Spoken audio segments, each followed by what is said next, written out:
ఏ భేదము లేదు. ఏం చేశారు? అందరూ పాపము చేసి దేవుడు అనుగ్రహించు మహిమను పొందలేకపోతున్నారని పోసిన పౌలు సంఘములో రోమా సంఘములో నిలవబడి దేవుడు అనుగ్రహించే మహిమను పొందుకోవడానికి మీకు ఏమటం వస్తుందో తెలుసా? పాపమాటం వస్తుందని చెప్పి ఆ దేవుని కృపను, దేవుడు అనుగ్రహించే మహిమను మీరు పొందుకోవాలంటే మీరేం చేయాలి? పాపమును పరిహరించబడాలి, పాపాన్ని విడిచిపెట్టాలని చెప్తూ ఏ భేదము లేదంట. పురుషుడు, స్త్రీ, యవన బిడ్డలు అనే భేదము లేదు. అందరూ ఏం చేశారంట? పాపము చేసి దేవుడు అనుగ్రహించు మహిమను పొందలేకపోతున్నారు. కాబట్టి నమ్మువారు ఆయన కృప చేతనే దేవుని సన్నిధానంలోనికి వస్తున్న మనం అందరం అంట ఆయన కృప చేత ఏం చేయబడుతున్నాం? ఆయన వాక్యాన్ని నమ్ముతున్నాం. కాబట్టి నమ్మువారు ఆయన కృప చేతనే క్రీస్తు యేసునందల విమోచనము ద్వారా ఉచితముగా నీతిమంతులని తీర్చబడుచున్నారు. దేవుడు విమోచనము ద్వారా దేవుడు ఏం చేస్తున్నాడంట? విమోచిస్తుంటున్నాడు. ఆ విమోచనము ద్వారా ప్రతి ఒక్కరు ఏం చేయబడాలని? నీతిమంతులుగా మార్చబడాలి. అదే ఎట్లా అంట? నీతిమంతులు అవడానికి మనం ఏదన్నా ధనం చెల్లించాలా? ఏం చెల్లించాలా? కష్టపడాలా? ఏమి లేదు. ఉచితముగా ఆయన కృప ద్వారానే ఏం చేస్తున్నాడంట? ఉచితముగా నీతిమంతులుగా తీర్చున్నాడు. ఇక్కడ పోగొట్టుకున్నారు ప్రజలు. ఏమిటంటే దేవుడిచ్చే మహిమను పోగొట్టుకున్నారు. మొట్టమొదటి దేవుడు ఎవరికి ఇచ్చాడు మహిమనంటే, అనాది కాలంలోనే దేవుడు ఒక వ్యక్తిని ఏర్పరిచాడు కదా. ఆయన స్వరూపమందు నరుని చేశాడు. ఆ నరుని పేరేంటి? ఆదాము కదా. ఆదాముని ఆయన మహిమా స్వరూపంలో దేవుడు ఆదామును కలుగజేస్తే ఆ మహిమను వాళ్ళు ఏం చేసుకున్నారు? పోగొట్టుకున్నారు. దేనివలన? పాపం వలన. అందుకని ఏ భేదము లేదు. అందరూ ఏం చేశారంటే మహిమను పోగొట్టుకున్నారు. ఆ పోగొట్టుకున్న మహిమను మరలా దేవుడు పొందడానికి, మానవుడు పొందడానికంట ప్రతి ఒక్కరిని ఏం చేస్తున్నాడు? విమోచిస్తుంటున్నాడు. ఆ విమోచన ద్వారా మానవుడికి ఏం కలుగుతుందంటే ఉచితముగా నీతి కలుగుతుంది. ఉచితముగా నీతిమంతులుగా దేవుడు ఏం చేస్తున్నాడు? ప్రతి ఒక్కరిని చేస్తున్నాడు. కనుక ఇక్కడ ఏం పోగొట్టుకున్నారు మానవులు అంటే? మహిమను పోగొట్టుకున్నారు. ఇక్కడ రెండు రకాలు. ఒకటి పోగొట్టుకుంటే మరొకటి దేవుడు వారికి ఇవ్వడానికి వారి జీవితంలో ఏం చేశారు? పాపము ద్వారా మహిమను పోగొట్టుకున్న వ్యక్తికి మరలా దేవుడు ఏం చేశాడంట? విమోచన ద్వారా ఉచితముగా నీతిమంతులను చేస్తూ వచ్చాడంట. ఈ సాయంకాల సమయంలో ప్రభు సన్నిధానంలో చేరిన మనతో ప్రభు అంటున్నాడు, మిమ్మల్ని నేను విమోచించాను, ఉచితముగా నీతిమంతులుగా మిమ్మల్ని చేయడానికై ఆ పోగొట్టుకున్న మహిమను ఆదాము స్థితిలో వారు ఏం చేయబడ్డారు? మహిమను పోగొట్టుకున్నారు. ఇంకా నీ జీవితంలో ఏమేమి పోగొట్టుకుంటూ వచ్చామో వాటన్నింటినీ మరలా యోబు పోగొట్టుకున్నాడు కదా. ఆస్తిని పోగొట్టుకున్నాడు, 10 మంది బిడ్డలను కోల్పోయాడు. కానీ దేవుడు ఏం చేశాడు? మళ్ళా తిరిగి రెండంతల ఆశీర్వాదాన్ని యోగిచ్చాడు. ఆస్తి రెండంతలు చేశాడు. కోల్పోయిన 10 మంది బిడ్డలు మళ్ళా తిరిగి ఇచ్చాడు. ఆరోగ్యాన్ని కోల్పోతే ఆరోగ్యాన్ని కూడా మళ్ళా తిరిగి ఇచ్చాడు. అట్లా పరిశుద్ధ గ్రంథంలో కొంతమంది పోగొట్టుకున్నాయి, మళ్ళా వాళ్ళు దొరికినాయి. కొంతమంది పోగొట్టుకున్నారు, వారికి దొరకల. అననీయ సఫీరా ఉన్నారు. వారు ఏం పోగొట్టుకున్నారు? ప్రాణాన్ని పోగొట్టుకున్నారు. దేని కొరకు? ఏకంగా వారి మనస్సునంట దేని కొరకు? ఒక అమ్మిన పొలం విషయంలో కొంత దాచుకున్నారు. ఆ ప్రాణము పోయింది, కానీ మళ్ళీ వాళ్ళు దాన్ని పొందుకోలేకపోయారు. సంసోనుడు వచ్చాడు, పుట్టుకతోనే నాజీర్ చేయబడ్డాడు, బలమును పొందుకున్నాడు. కానీ దాన్ని దేవుని కొరకు వినియోగిస్తూ వచ్చాడా? తొలిమట్టుకు వినియోగించలేకపోయారు. ఎందుకంటే పోగొట్టుకున్నారు. పోగొట్టుకున్న దాన్ని మళ్ళా పరిపూర్ణముగా పొందలేకపోతూ వచ్చాడు సంసోను. కనుక ఇక్కడ మానవుడు దేని ద్వారా ఏం పోగొట్టుకుంటున్నాడు? అయితే దేవుడు మళ్ళా వారికి ఏమి దయచేయనున్నాడు? పాపము ద్వారా మహిమను పోగొట్టుకున్నారు. ఆదామవుల తరంలో నుండే చూసుకున్నట్లయితే ఏం పోయిందంట? మహిమ పోయిన మహిమను తిరిగి మరలా దేవుడు ఏం చేస్తున్నాడు? విమోచన ద్వారా ఉచితముగా నీతిమంతులని తెలుస్తున్నాడు. ఈనాడు నీ నా కుటుంబాల్లో ప్రతి ఒక్క వ్యక్తి నీ నీతిమంతులుగా, ఉచితముగా నీతిమంతులుగా తీర్చబడాలి. అయ్యా నీ విమోచన నా కుటుంబంలో ప్రతి ఒక్కరికి నీ విమోచించు. ఆదాము తరహాలో పోగొట్టుకున్న మహిమ ఈనాడు నా కుటుంబంలో నా వారిని, నా బిడ్డల్ని ఏం చేస్తుంది? ఏలుతుంది. పాపం ఏలుతుంది. ఆ ఏలుబడి ద్వారా వారు ఆ మహిమను కోల్పోయారు, పోగొట్టుకున్నారు. ఆ పోగొట్టుకున్న మహిమ మరలా నీ విమోచన ద్వారా ఉచితముగా వారికి నీతిమంతులుగా చేసే దేవుడు నీవు కదా. ఇటు విమోచనం వారికి దయచేయమని. ఇది ఎలా జరుగుతుందంటే విశ్వాసం వలన. ఇది ఎలా జరుగుతుందంట? విశ్వాసం వలన. అందుకే అక్కడ అంటున్నాడు, కాబట్టి నమ్మువారు ఆయన కృప చేతనే క్రీస్తు యేసునందరి విమోచనము ద్వారా ఉచితముగా నీతిమంతులని తీర్చబడుచున్నారు. విశ్వాసము ద్వారా ఏం జరుగుతుందంట? విమోచన. నీతిమంతులం అనే విమోచన మనకు కలుగుతుంది. మరి ఒక వచనం చూద్దాం. యోబు పత్రిక 5వ అధ్యాయం 15వ వచనం చూద్దాం రండి.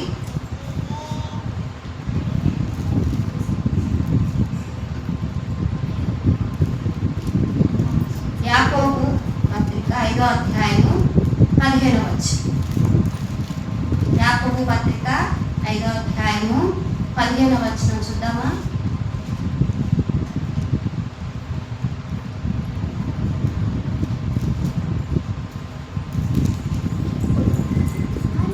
అధ్యాయము 15వ వచనం అక్కడ చదివినట్లయితే పేజ్ నంబర్ 213.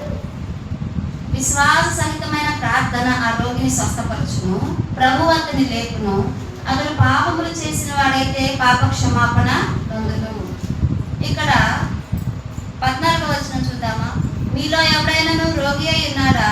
అతడు సంఘపు పెద్దలను పిలిపింపవలెను, వారు ప్రభు నామమున అతనికి నూనె రాసి అతని కొరకు ప్రార్థన చేయవలెను. విశ్వాస సహితమైన ప్రార్థన ఆ రోగిని స్వస్థపరచును. ఇక్కడ ఒక వ్యక్తి ఒకడు పోగొట్టుకున్నాడు. ఏమిటంటే ఆరోగ్యాన్ని పోగొట్టుకున్నాడు. ఇక్కడ వ్యక్తి ఏం చేయబడ్డాడు? ఆరోగ్యం. మీలో ఎవరైనా రోగి అయి ఉన్నాడా? ఆరోగ్యం పోయి ఏమైంది? రోగం వచ్చింది. మీలో ఎవరైనా రోగిగా ఉంటే వారు ఏం చేయాలంట? నూనె రాసి అతని కొరకు ప్రార్థన చేస్తే విశ్వాసహితమైన ప్రార్థన ఆ రోగిని ఏం చేస్తుందంట? స్వస్థపరుస్తుంది. ఇంకా అక్కడ ఏంటంటే అతడు పాపములు ప్రభు అతని లేపును, అతడు పాపము చేసిన వాడైతే పాప క్షమాపణ నొందును. విశ్వాసంతో నువ్వు ప్రార్థిస్తే దేవుడు పోగొట్టుకున్న ఆ ఆరోగ్యాన్ని మళ్ళా తిరిగిస్తాడు. మళ్ళీ ఇక్కడ క్షమాపణ కూడా దేవుడు ఇస్తాడు. పాపములకు ఏముంటుందంట? క్షమాపణ. దేవుడు అతను లేపుతాడు. అతని పాపం చేసిన వాడైతే పాప క్షమాపణ దేవుడు కలుగు చేస్తాడు. కనుక విశ్వాసముతో రెండవది ఇక్కడ ఏమి కలుగుతుందంటే స్వస్థత కలుగుతుంది. ఇక్కడ ఏం పోగొట్టుకున్నాడు ఈ వ్యక్తి అంటే ఆరోగ్యాన్ని పోగొట్టుకున్నాడు. ఈనాడు విశ్వాసంతో నువ్వు ప్రార్థిస్తే విశ్వాస సహితమైన ప్రార్థన ఆ రోగిని ఏం చేస్తుందంట? స్వస్థపరుస్తుంది. ఇక్కడ రోగం రావడానికి గల కారణం ఏమిటంటే పాప రోగం. ఈనాడు అనేకులు ఏం చేస్తుంది? వెంటాడుతుంది. పగలైన పైన తర్వాత చీకటి ఎట్లా ఉంటుందో, చీకటి తర్వాత పగలు ఎట్లా వస్తుందో, ఒకదాని ఒకటి ఎట్లా ఉంటున్నాయో ఆ రీతిగానే ఇక్కడ ఏంటంట రోగం కూడా మనిషిని వెంటాడుతుంది. దేనివల్ల అంటే పాపాన్ని వల్ల. అతను పాపం చేసిన వాడైతే అతను ఏం చేస్తుందో దేవుడు పాప క్షమాపణ అతనికి కలుగు చేయను. కనుక ఇక్కడ ఏమంటున్నా? విశ్వాసహితమైన ప్రార్థన ఆ రోగిని స్వస్థపరచును. విశ్వాసం ద్వారా రెండవ కార్యం ఏమిటంటే స్వస్థత కార్యం. ఏంటంట? స్వస్థత కార్యము నీ జీవితంలో జరుగుతుంది. ఇక్కడ ఏం పోగొట్టుకున్నాడు ఈ వ్యక్తి అంటే ఆరోగ్యాన్ని పోగొట్టుకున్నాడు. ఈనాడు దేవుని సన్నిధానంలో చేరిన నీవు నేను దేని కొరకు ప్రార్థన చేయాలంటే ఆరోగ్య విషయంలో నీకు ఆరోగ్యం పోయిందా? అయితే విశ్వాసంతో ప్రార్థన చేస్తే దేవుడు ఏమిస్తాడంటే ఆరోగ్యాన్ని మరలా నీకు కలుగచేసే దేవుడుగా ఉంటున్నానని దేవుడు సెలవిస్తున్నాడు. కనుక మరొక వచనం చూద్దాం. రోమీయులకు రాసిన పత్రిక 4వ అధ్యాయము 21వ వచనం చదువుకుందామా?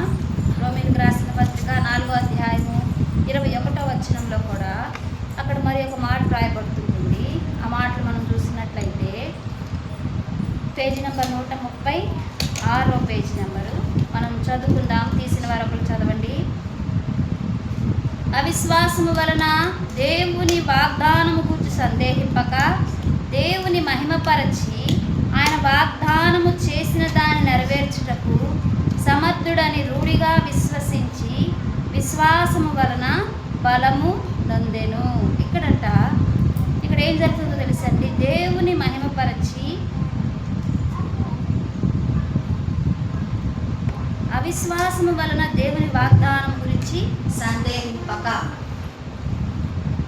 దేవుని వాగ్దానం గురించి ఏం చేయకూడదంట? సందేహించకూడదు. ఈనాడు జనవరి 31 నైట్ మనం ఏం చేస్తాం? వాగ్దానం తీసుకుంటాం కదా. వాగ్దానం తీసుకున్నప్పుడు ఎంత సంతోషం కలుగుతుందో. ఆ వాగ్దానాన్ని బట్టి దేవుడు నాకు ఈ రీతిగా కార్యాలు జరిగిస్తాడు అని చెప్పి ఎంతో ఆనందపడతాం కదా. అయితే ఇక్కడ ఏమంటున్నాడంటే, అవిశ్వాసం వలన దేవుని వాగ్దానం గురించి సందేహింపక. నీ జీవితంలో సందేహం వస్తే నీలో నుండి ఒకటి కోల్పోతావు. ఏంటో తెలుసండి? బలం. ఏం కోల్పోతాం?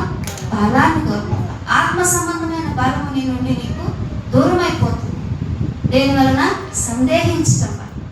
అవిశ్వాసం వలన సందేహించి దేవుడు ఇస్తుంటున్న ఆ వాగ్దాన విషయంలో నీకు అవిశ్వాసం వచ్చి ఆ వాగ్దానాన్ని సందేహించడం వల్ల ఇక్కడ ఏమవుతుందంటే బలాన్ని కోల్పోతుంటున్నాం. అందుకని అక్కడ అంటున్నాడు, దేవుని మహిమపరిచి ఆ వాగ్దానం చేసిన దాన్ని నెరవేర్చుటకు సమర్థుడని రూఢిగా విశ్వసించి.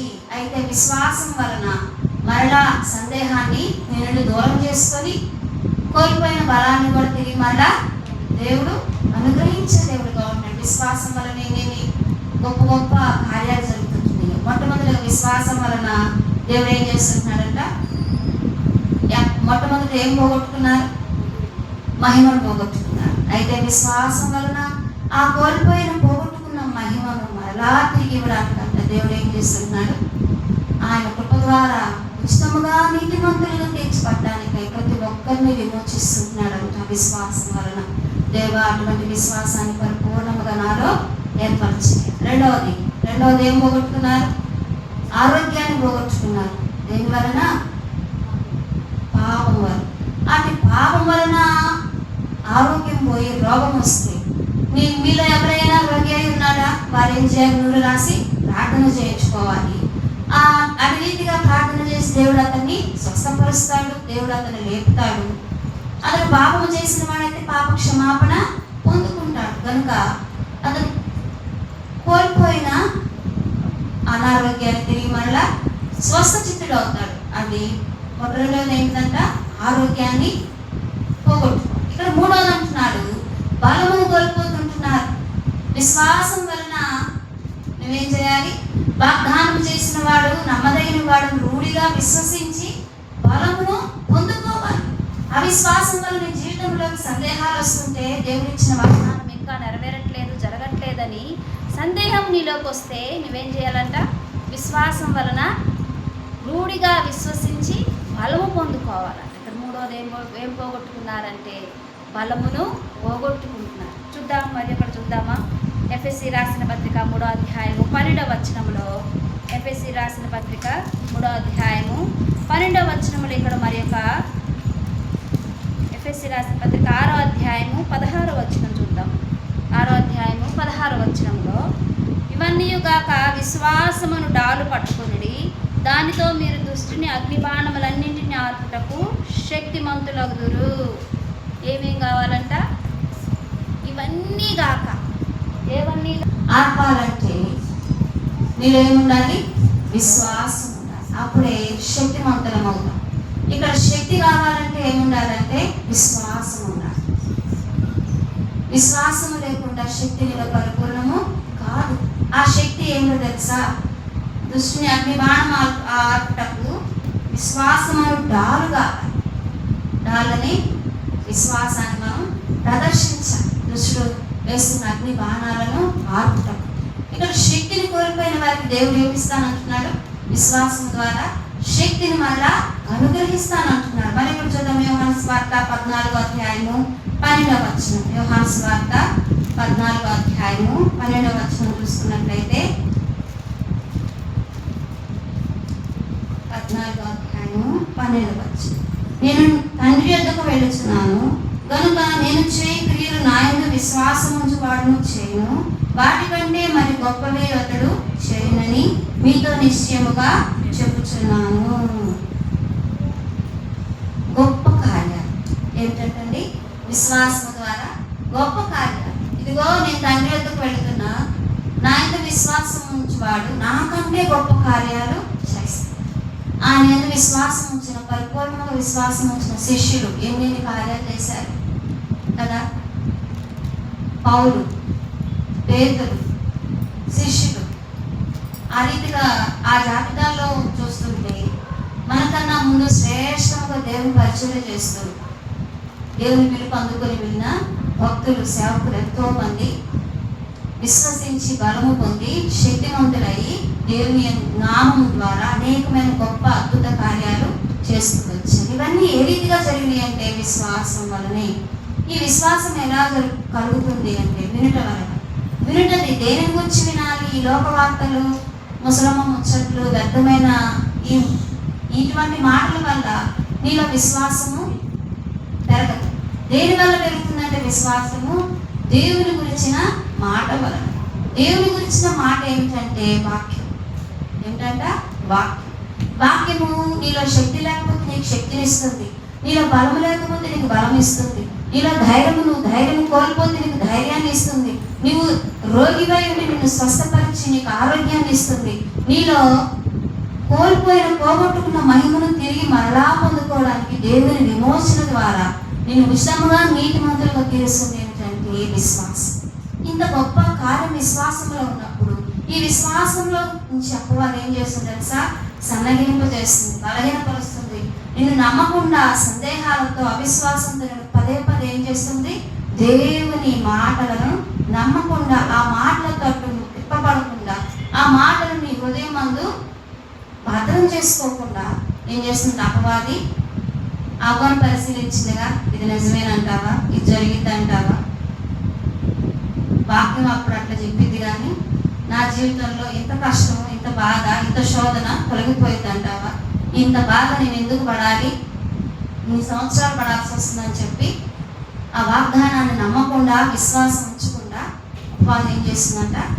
సందేహాలను పుట్టిస్తుంది, అనాలోచన కలుగు చేస్తుంది, అపోహలు కలుగు చేస్తుంది. అందుకనే గాలి చేత లేకపోవటం కాదు కదా ప్రభువు మిమ్మల్ని పిలిచింది. ఆయన దేనికి పిలిచాడంటే ఆయన నమ్మదగిన వాడు కదా, ఆయన వాక్యమందు నిలకడగా స్థిరపరిచి బలపరచువాడు కదా. అందుకని మీరు గాలి రేపడినట్లుగా అటు ఇటు కొట్టుకుపోకుండా క్రమముగా స్థిరులై మీ పాదములు ఎక్కడ నిలపాలంట? సమభూమి గల స్థలమందు మన పాదములు నిలిపి సమాజంలో ప్రభువును గురించిన మాటలు మనం అనేకులకు తెలియపరిచే వారముగా, విశ్వాసమును పూని మనం స్థిరులై నిలిచే వారముగా ఉండాలని ప్రభు కోరుకుంటున్నాడు. కనుక విశ్వాసంలో ఇన్ని సద్గుణాలు ఉంటే వచ్చి ఈ గుణాలన్నీ దేవ మాకు అలవరిచాయి. ఆదామవుల ఆ కాలం నుంచి పోగొట్టుకున్న మహిమ. ఇందాక సాయంకాల సమయంలో ఒక తల్లి దగ్గరికి వెళ్ళాము. 107 సంవత్సరాలు ఉంటాయంట. 107 సంవత్సరాలు ఇంకా చక్కగానే పడకలో ఉంది, లేచి కూర్చుంటుంది. ఆ ఆరోగ్య స్థితిని బట్టి నొప్పులు. 107 సంవత్సరాలు అంటే ఆశ్చర్యపోయాం చూడండి కదా. ఆదాము కాలంలో వాడెంత కాలం ఉన్నారంటే 969 సంవత్సరాలు నికృషలా బతికాడు. అన్ని సంవత్సరాలు వాళ్ళు ఎట్ట బతికారు? 107, 100 సంవత్సరాలు, 50 ఏళ్ళు, 70 ఏళ్ళు అంటేనే అబ్బో అనుకుంటున్నాము. మరి 500, 900, 950, 800, 400, 969 సంవత్సరాలు బ్రతికిన వాళ్ళు అన్ని సంవత్సరాలు ఎలా బ్రతికారంటే దేవుడు ఇచ్చిన బలం, దేవుడు ఇచ్చిన శక్తి కదా. మరి వారు కోల్పోయిన మహిమను మరలా దేవుడు ఇవ్వాలని ఏ రీతిగా ఎదురు చూస్తుంటున్నాడో. నేను నా జీవితంలో ఏమేమి కోల్పోయాను, ఆ కోల్పోయిన ప్రతిదీ, పోగొట్టుకున్న ప్రతిదీ. ఒక స్త్రీ ఉన్నది, తన దగ్గర ఒకే ఒక నాణ్యం ఉంది. ఆ నాణ్యం ఏం చేసిందట? పోగొట్టుకుంది. దానికోసం ఆమె ఏం చేసింది? వెతికింది. ఇల్లంతా ఊడ్చి దీపం పెట్టి వెతికింది. వెతికిన తర్వాత సంతోషంతో ఇది దొరికిందని ఎంతగానో సంతోషించి పోగొట్టుకున్నది నీ జీవితంలో తిరిగి పొందుకుంటే ఎంత సంతోషం. ఆత్మీయత పోగొట్టుకున్నావా? ఆనందాన్ని పోగొట్టుకున్నావా? ఆప్యాయతను పోగొట్టుకున్నావా? ప్రేమను పోగొట్టుకున్నావా? నమ్మకాన్ని పోగొట్టుకున్నావా? ఏది కుటుంబంలో నుంచి ఏది పోగొట్టుకున్నా దాన్ని తిరిగి మళ్ళా దేవుడు అనుగ్రహించే దేవుడు. నువ్వేం కలిగి ఉండాలంటే విశ్వాసాన్ని కలిగి ఉండాలి. విశ్వాసాన్ని కలిగి ఉండాలి. అప్పుడు విశ్వాసము ద్వారా నువ్వు పొందుకోదంటే ఏమీ లేదని వాక్యం సెలవిస్తుంది. ఇటు వాక్యము నమ్మదగినదంట, పూర్ణాంగీకారణకు యోగ్యమైనదంట. ఇటు వాక్యాన్ని నమ్మటానికి నీ జీవితము, నీ హృదయము విశ్వసించకపోతే, ఈ మాటలందు నీకు నమ్మిక లేకపోతే, ఇక నుంచి నువ్వేం చేయాలి? దేవుని మాటను నమ్మాలి. విశ్వసించేవాడంట కలవరపడాలి. ఈనాడు నీ జీవితంలో కలవరాలు, చికాకులు, కలకలు, కన్నీరు ఇవి ఎక్కువైపోతుంటే నువ్వేం చేయాలి? విశ్వాసంతో నిలబడు, విశ్వాసంతో నోరు తెరు. విశ్వసించింది కనుక మాట్లాడింది అంటున్నాడు భక్తుడు. విశ్వాసం లేదా? మన భక్తులు ఎంతెంత అద్భుత కార్యాలు చేస్తారు, ఇన్ని కార్యాలు చేశారంటే వారు విశ్వాసంతో. ఇక్కడ అంటున్నారు కదా యోహాను సువార్త 14:12, నేను తండ్రి వద్దకు వెళుచున్నాను కనుక నేను చేయి క్రియలు నా యందు విశ్వాసం ఉంచువాడు చేయను. ఆయన మన విశ్వాసం ఉంచితే యేసుక్రీస్తు ప్రభువారు చేసినటువంటి అద్భుత కార్యాలు మనము కూడా చేయొచ్చంట, నీవు కూడా చేయొచ్చంట. అబ్బా ఎంత బాగుంది కదా! ఆయన ఏమేమి అద్భుత కార్యాలు, ఏమేమి గొప్ప కార్యాలు చేశాడంటే, నీటిని ద్రాక్షారసంగా మార్చాడు, లేని ఉన్నట్లుగా చేశాడు, ఉన్నది లేనట్లుగా చేశాడు. చనిపోయి ఉన్నది, జబ్బుతో పడి ఉన్నది, 30 సంవత్సరాలు కోనేటి దగ్గర పడి ఉన్నారు, 12 సంవత్సరాలు రక్తస్రావంతో పడి ఉన్నారు, చాంద్ర రోగంతో పడి ఉన్నారు, పుచ్చకాలు చెందుతో పడి ఉన్నారు, కాళ్ళు చేతులు లేవలేని స్థితిలో పడకలో నుంచే ఉన్నారు, పుట్టుకతోనే విడివారు, మాట్లాడలేని వారు, నురుగు కార్చుకుంటూ దయ్యముతో అనేక రీతిలుగా బలహీనపడిపోతున్నారు. తరచూ నీళ్ళలోను, బావిలోను, అగ్నిలోను పడిపోతున్నారు. వారందరినీ ప్రభు స్వస్థపరచలేదా? విడిపించలేదా? గొప్ప గొప్ప కార్యాలు చేయలేదా? నా యందు విశ్వాసం ఉంచిన మీరు కూడా ఏం చేస్తారంట? నాకంటే గొప్ప కార్యాలు చేస్తారు. కనుక వీటికంటే గొప్పవి అతడు చేయనని మీతో నిశ్చయముగా చెప్పుచున్నాను. నిశ్చయముగా దేవుడు మనతో మాట్లాడుతుంటున్నాడు. ఏంటంటే, నా యందు విశ్వాసం ఉంచుతున్నావు కదా, ఇప్పుడు నేను తండ్రి వద్దకు వెళుతున్నాను, నాకంటే మీరేం చేస్తారు? గొప్ప కార్యాలు చేస్తారు. దేవా, గొప్ప గొప్ప కార్యాలు నా కుటుంబాలను జరిగించాలంటే మీ అందరూ పరిపూర్ణమైన విశ్వాసం నాకు కలుగ చేయాలి. గొప్ప విశ్వాసంతో గొప్ప కార్యాలు చేసిన మా భక్తుల వంటి జీవితాలు మేము కూడా కలిగి ఉంటాను. మమ్మల్ని బలపరచుకొని ప్రార్థన చేసుకుంటాం. దేవుడి కొద్ది మాటలు దీవించి మనం ఇంటిలో భద్రపరిచేలాగ విశ్వాసం ద్వారా కలిగే గొప్ప ప్రయోజనాలు మా దేవుడు మాతో మాట్లాడుతూ వచ్చారు.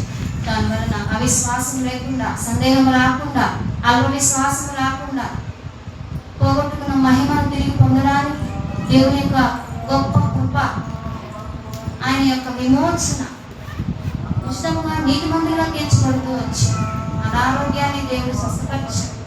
పోగొట్టుకున్న ప్రతిదీ మళ్ళా తిరిగి అనుగ్రహించిన దేవుడు నీ జీవితంలో, నా జీవితంలో కూడా సమస్తాన్ని, పోగొట్టుకున్న ప్రతిదాన్ని తిరిగి ఇవ్వాలంటే విశ్వాసం